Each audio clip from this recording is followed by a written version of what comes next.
Bonsoir. Dans l'actualité ce soir, c'est parti pour la formation des moniteurs sur les techniques de lutte contre l'impunité et la consolidation de la paix en période électorale. À la 70e session des Nations Unies à New York, les chefs d'État africains se sont retrouvés pour discuter des problèmes du continent noir. Et puis nous irons au Cameroun où l'équipe guinéenne de basketball a remporté sa première victoire face à l'Algérie sur un score de 67 à 66 points. Encore une fois, bienvenue à tous. À la une, la Guinée en chantier, le chef de l'État a lancé ce matin les travaux de réalisation de l'hôtel Onomo dans la commune de Kalouma. Un hôtel de 3 étoiles qui viendra s'ajouter aux autres infrastructures déjà réalisées dans ce domaine. Objectif, mettre fin au déficit de réceptifs hôteliers dans notre pays. La cérémonie de pose de la première pierre avec Ibrahima Keïta.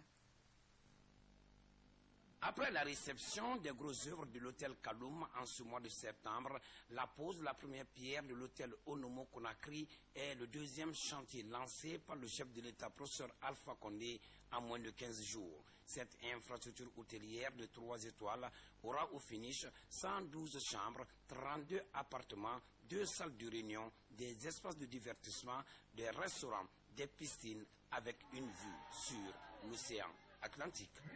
Je profite du rôle de cette tribune pour vous remercier, Monsieur le Président, au nom de la population de Kaloum, d'avoir imprimé d'une nouvelle image sur notre localité suite à la construction des infrastructures hôtelières de haut standing et d'une architecture moderne. Aujourd'hui, nous posons la première pierre de notre ambition partagée pour ce pays. Nous croyons en son potentiel et nous nous engageons à être le reflet de la modernité de la ville et ses infrastructures. L'aventure Onomo part d'un constat, l'Afrique est en mouvement. Notre groupe s'inscrit dans ce courant et veut rendre l'hôtellerie d'affaires africaine accessible tout en répondant aux standards internationaux. Après Dakar, Libreville, Abidjan, Bamako et Lomé, nous sommes heureux de vous présenter la nouvelle génération d'hôtels Onomo et son concept d'appart-hôtel, tout particulièrement adapté au marché de Conakry. Cette conception repose sur 2 produits 3 étoiles complémentaires, l'hôtel et la résidence hôtelière. L'objectif visé par le président de la République est de résoudre définitivement la crise de réceptifs hôteliers à Conakry. De nos jours, 55 hôtels ont vu le jour en moins de 5 ans. Notre pays ne pouvait pas abriter des conférences internationales. C'est grâce à vous, à votre ténacité, à votre travail et à la promesse faite au peuple de Guinée que la Guinée va être dans le concert des nations. Sous peu de temps, vous avez fait déjà 55 hôtels qui sont en exploitation aujourd'hui. Il y a 14 hôtels qui sont en construction, Monsieur le Président de la République, et 3 autres hôtels sont à l'attente, dont Onomo que nous sommes en train de faire la pause aujourd'hui. Malgré le progrès enregistré dans la construction des infrastructures hôtelières, le président de la République, professeur Alpha Condé, a de grandes ambitions. Cela pour faire de la Guinée le premier pays en Afrique de l'Ouest en termes de réceptifs hôteliers, avec à la clé le développement du secteur du tourisme. La Guinée a d'immenses potentialités touristiques. Malheureusement, à cause de notre retard dans le domaine de l'électricité, de l'hôtellerie et des infrastructures, la Guinée n'a pas pu mettre en valeur toutes ses potentialités. Nous avons donc un grand retard à la.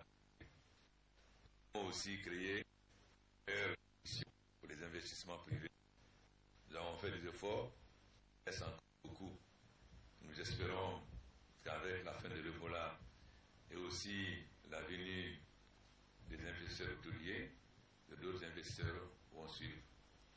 Kaloum a besoin d'être transformé, pas seulement les hôtels, mais aussi progressivement les quartiers. Cette infrastructure hôtelière, en plus de l'expérience du groupe Onomo, créera près de 300 emplois directs et indirects. Un autre ouf de soulagement pour les Guinéens et les amis de la Guinée. Un chantier fini, un autre chantier s'annonce. Le barrage hydroélectrique de Kaleta a été inauguré hier. Et ce matin, le gouvernement guinéen s'engage pour la réalisation d'un autre barrage hydroélectrique, le Saupiti. Mais bien avant la signature du protocole, le président de la République a décoré le PDG du groupe Trois Gorges Corporation et le ministère de l'Énergie pour les services rendus à la nation. Compte rendu signé Ibrahima Keïta. Incontestablement, le barrage hydroélectrique de Kaleta est une réussite et fait la fierté de toute la Guinée. Ce rêve devenu réalité est une initiative du chef de l'État.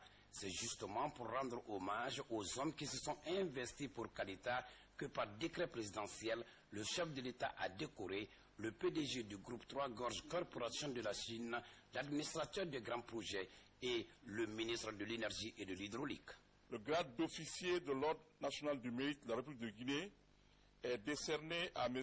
Wang Ling, président China George Corporation, est nommé au grade de commandeur de l'Ordre national du mérite de la République de Guinée, Dr Cheikh Talibé Silla, ministre de l'Énergie et de l'Hydraulique, en reconnaissance des éminents services rendus à la nation.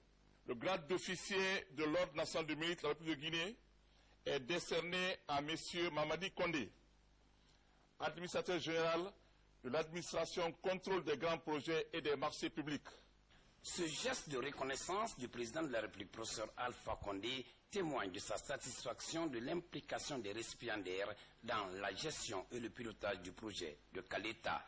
Une satisfaction qui s'est traduite par la signature ce matin même entre le gouvernement guinéen et le groupe Trois Gorges Corporation de la Chine des premiers documents liés à la réalisation du barrage hydroélectrique de Soapiti. Un barrage qui fournira à la Guinée 515 MW. Ce protocole d'accord, qui est la première étape de la réalisation du barrage hydroélectrique de Soapiti, autorise le groupe Trois Gorges Corporation à s'investir au plus vite sur le terrain pour le démarrage dans un bref délai de cet autre projet ambitieux. On vient de signer le protocole d'accord avec le gouvernement guinéen. Ça, c'est aussi sympa qu'on a démarré la première étape de Soapiti. Après la signature du MOU, notre groupe va commencer tout de suite les préparations pour qu'on puisse satisfaire notre objet de démarrer le plus vite avant la fin d'année de Soapiti. Aussi, on pense que le projet de Soapiti, ça va être un projet avec le plus grand succès que le projet de Kaleta. Ce protocole d'accord donc qui vient d'être signé nous permettra d'aller très vite dans l'élaboration des documents de contrat et dans les négociations qui vont dès maintenant démarrer afin que d'ici la fin du mois de décembre, que la volonté politique que le président de la République a exprimée soit concrète. Avec ces 515 MW, le barrage hydroélectrique de Soapiti va résoudre le problème énergétique de la Guinée et permettre au pays d'en exporter. Il faut d'ailleurs préciser que le barrage hydroélectrique de Soapiti a des particularités. Je suis heureux, au nom de la présidence de la République, de dire aux Guinéens que les problèmes énergétiques de la Guinée sont terminés et pour longtemps. Beaucoup croyaient que Kaleta c'est la fin. On dit mais après Kaleta les pannes vont revenir. Nous venons de signer avec ce MOU, avec la partie chinoise, le débarrage de Soapiti. Soapiti, c'est le double de Kaleta. Soapiti va au-delà des besoins d'énergie de la Guinée. Soapiti va couvrir à la fois la Guinée et nous allons pouvoir vendre aux pays du voisinage. La valeur économique de ce projet, ou la caractéristique économique du projet, est que la Guinée va devenir exportatrice nette d'énergie et l'énergie va être pour la première fois dans l'histoire de notre pays un élément à la fois de croissance et de richesse, parce que nous parlons de bauxite, nous parlons d'or. Pour une fois, nous allons parler de vente d'énergie. l'énergie va être un élément de contribution au produit intérieur brut très important dans les années à venir.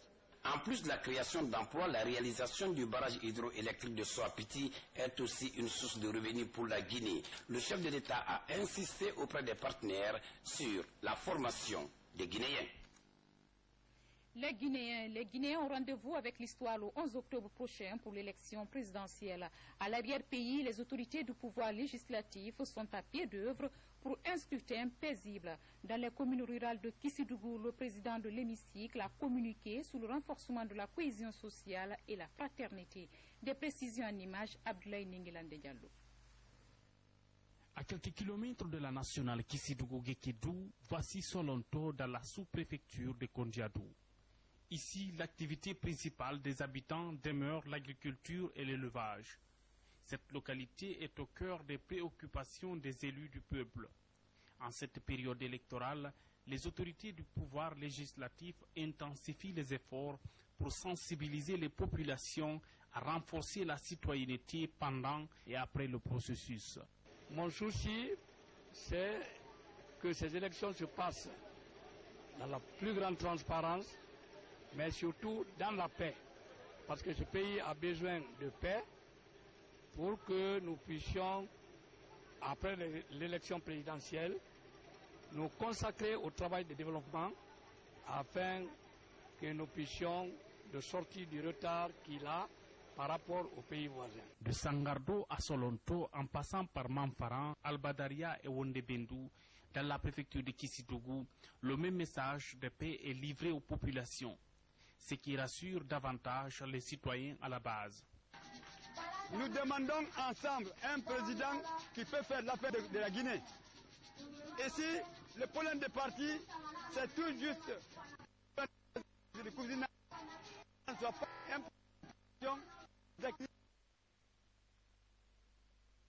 Un Guinéen apparaît aux yeux de certains observateurs comme un modèle de lutte contre la désinformation, souvent source de conflits entre les populations d'une même contrée.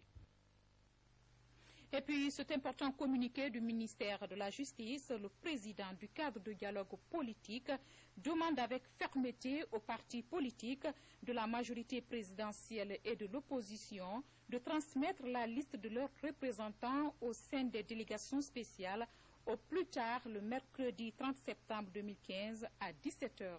Il a été instruit au ministre de l'administration du territoire et de la décentralisation de prendre un arrêté dès le jeudi 1er octobre 2015 portant recomposition de 28 délégations spéciales retenues dans l'accord politique du 20 août 2015. Le président du cadre du dialogue politique, Maître Cheikh Sakou. Et puis, en fin du journal, vous suivrez l'ordonnance du président de la Cour constitutionnelle portant sur la nomination des délégués et superviseurs de l'institution. Élection présidentielle, justement, les partis politiques sont en possession de la cartographie des bureaux de vote. La version électronique du dossier a été remise aux représentants des différentes formations politiques dans les locaux de la CENI. Explication Makemedouzu.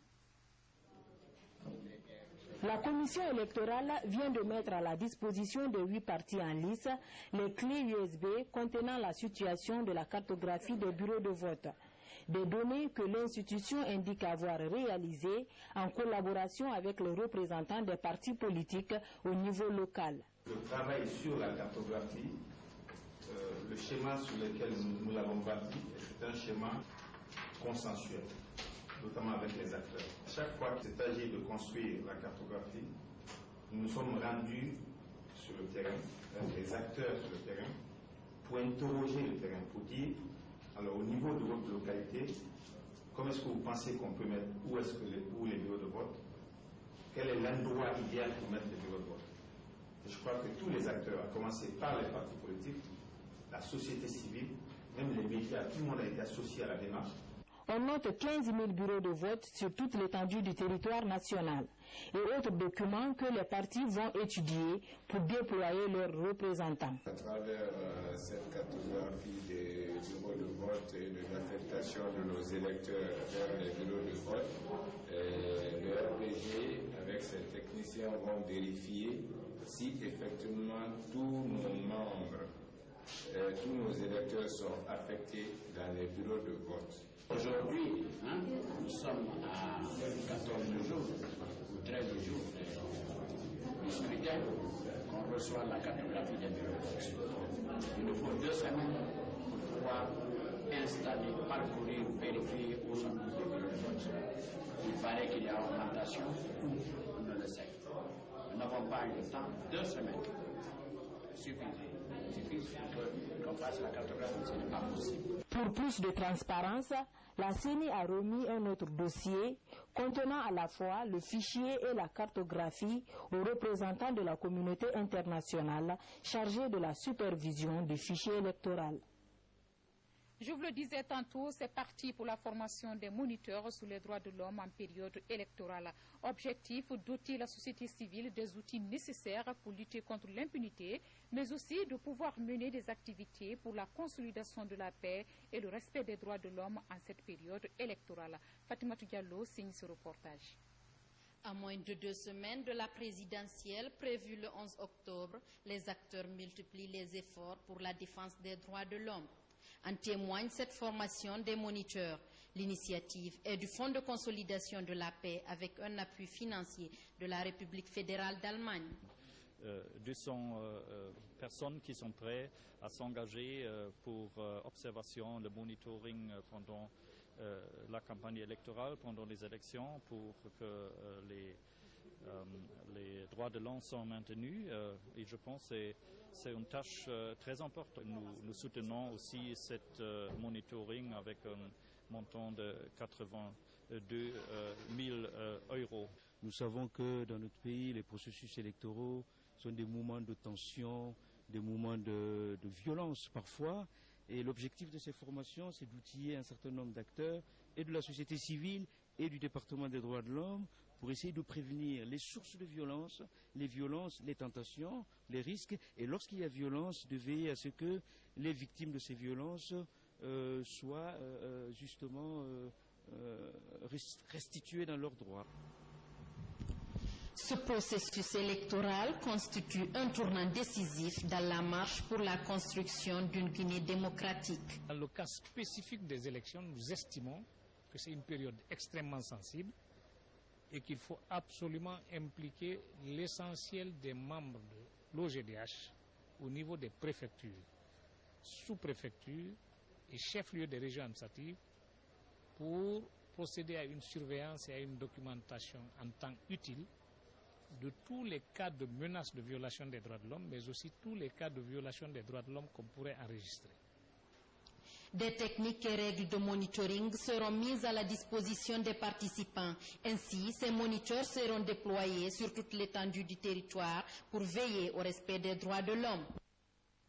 Une autre formation, cette fois des points focaux communaux et des organisations de la société civile de Conakry. Elle vise cette formation à maximiser leur implication et leur accompagnement dans le processus des consultations à mener sur le terrain. C'est une action soutenue par le Fonds de consolidation de la paix. Compte rendu signé Mahmoud Bari. La commission provisoire de réflexion sur la réconciliation nationale avec l'appui technique du Haut Commissariat des Nations Unies aux droits de l'homme, du Fonds des Nations Unies pour l'enfance et du PNUD, ainsi que le soutien financier du Fonds de consolidation de la paix, renforce les capacités des points focaux communaux et des organisations de la société civile de Conakry, en plus de son personnel. Objectif: assurer une formation nécessaire pour maximiser leur implication et leur accompagnement dans le processus de réconciliation à mener sur le terrain, tout en précisant les contours des différents concepts utilisés dans le cadre d'un processus de traitement du passé. Il s'agit de préparer nos équipes au travail qui va commencer. Préparer tous ceux qui vont venir avec nous dans les travaux de consultation nationale pour que nous soyons tous au même niveau d'information et de préparation, pour que nous soyons tous sûrs que lorsque nous irons au devant des Guinéens, nous sommes en train de leur dire la même chose, nous sommes en train de leur poser les mêmes questions, nous sommes en train de recueillir leurs opinions de la même façon. La quarantaine d'acteurs concernés aura une meilleure appropriation du processus de réconciliation nationale et une meilleure connaissance des enjeux et défis liés à la conduite des consultations nationales en Guinée. Ce que nous en attendons surtout, c'est que la commission cesse d'être provisoire, que cette commission enfin soit mise en place définitivement et que les séances de réconciliation commencent à l'intérieur du pays. Parce que ça fait 4 ans que cette commission est provisoire. Nous souhaitons qu'elle va cesser de l'être et que la Guinée va se réconcilier avec elle-même. La problématique des piliers de la justice transitionnelle, la notion de réconciliation, la place des victimes et la sécurisation des données et protection des acteurs au cours des consultations nationales seront au centre de cette réflexion. L'atteinte de nos objectifs dépendra de la qualité des informations données par les uns et de la force de la mobilisation, produites par les autres. Les points focaux vous êtes notre bras armé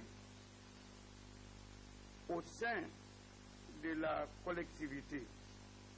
Il s'agira aussi de mettre à la disposition des différents acteurs impliqués des outils sur le processus de réconciliation en permettant de capitaliser les expériences des consultations nationales développées. Une élection présidentielle paisible et crédible, un combat pour tous les acteurs impliqués dans le processus. C'est le cas de la coalition des femmes et filles de Guinée, COFIG. L'organisation s'active pour déployer les observateurs dans les communes de Conakry le jour du scrutin. Mais d'ici là, ces observateurs sont en formation sur les techniques de monitoring. Plus d'informations avec Safiat Kondi. Ils seront 900 observateurs déployés sur la zone spéciale de Conakry.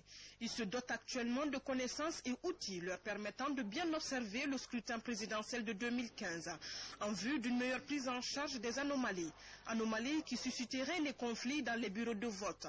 Cette initiative garantit les actions de la coalition des filles et femmes de Guinée dans sa mise en œuvre de la case de veille. Nous sommes en période électorale et bientôt nous allons déployer nos observatrices sur le terrain et c'est pourquoi nous sommes en train de renforcer leurs capacités, les outiller afin qu'ils puissent mener à bien la mission qui leur est dévolue parce que s'il y a conflit, elles sont les premières à être victimes et elles sont les premières à payer les frais.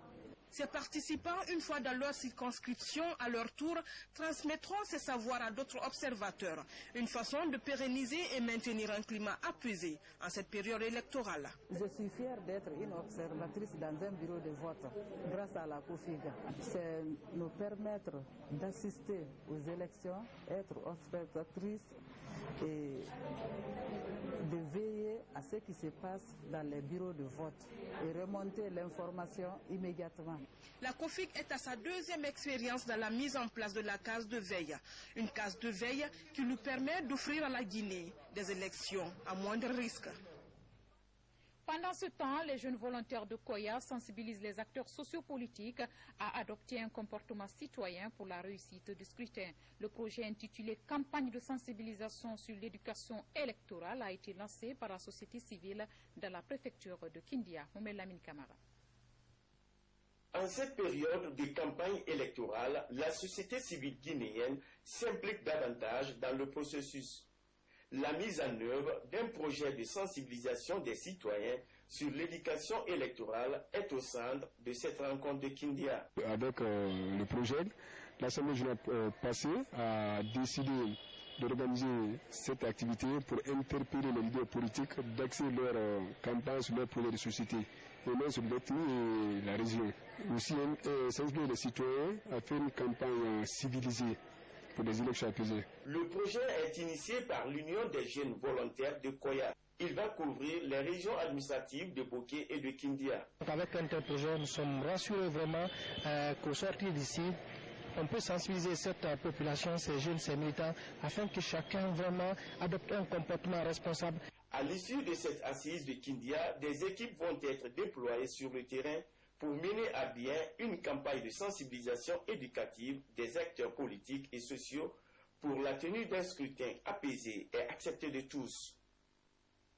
Et puis cette note informative du ministère de l'Enseignement préuniversitaire et de l'Éducation civique, il est porté à la connaissance des inspecteurs régionaux, des directeurs, directrices préfectoraux et communaux de l'éducation, des personnels d'encadrement pédagogique, des DSEE, des administrateurs scolaires, des élèves ainsi que des partenaires sociaux, parents d'élèves, syndicats, que la rentrée scolaire 2015-2016 est fixée au lundi 5 octobre 2015 à 8 heures. Les opérations de recrutement à l'élémentaire devront prendre fin au plus tard le jeudi 15 octobre 2015 sur l'ensemble du territoire national. En conséquence, les autorités régionales et préfectorales communales de l'éducation sont invitées à prendre toutes les dispositions utiles pour assurer une bonne rentrée scolaire et une parfaite réussite des cérémonies d'ouverture des classes à la date indiquée. Conakry, 29 septembre 2015, le chef de cabinet Guelfa Diallo. À l'étranger, en marge des travaux de la 70e session de l'Assemblée générale des Nations unies, les chefs d'État de l'Union africaine se sont rencontrés pour parler des problèmes du continent noir. La situation du Soudan du Sud a été largement débattue par les dirigeants africains. Images et commentaires, Fatmata Samoura, RTG à New York. Les chefs d'État et de gouvernement de l'Union africaine réfléchissent à comment éteindre les foyers de tension sur le continent. Premier dossier ouvert, le conflit au Soudan du Sud. Après examen du rapport du sous-comité ad hoc du Conseil de paix et de sécurité et celui de la commission d'enquête de l'Union africaine pour le Soudan du Sud, les dirigeants africains se sont félicités de la signature de l'accord de paix sur le règlement du conflit au Sud-Soudan. Ils ont dit cependant leur déception face à la violation de cet accord. Concernant le Burkina Faso, les dirigeants de l'Union se sont réjouis du rétablissement dans leurs fonctions des autorités de la transition et condamné avec énergie cet acte anticonstitutionnel avant de dire leur volonté d'en finir avec les coups d'État et autres prises du pouvoir par la force en Afrique. Quant à la position commune africaine sur les opérations de maintien de paix des Nations Unies, il ressort que ce dispositif tarde à se traduire en actes concrets sur le terrain. Le continent africain s'embrase, mais ses dirigeants ne dorment pas sur leur laurier. Que ce soit sur place en Afrique ou loin de leurs, ils s'attellent à l'apaisement du continent. On va s'intéresser à présent à la lutte contre Ebola. Le Centre africain de formation pour le développement renforce le niveau de compétence des unités opérationnelles dans la commune de Ratouma dans la riposte à l'épidémie. Un appui de l'Union du fleuve Mano. Habib Kiam a assisté à la cérémonie d'ouverture suivie.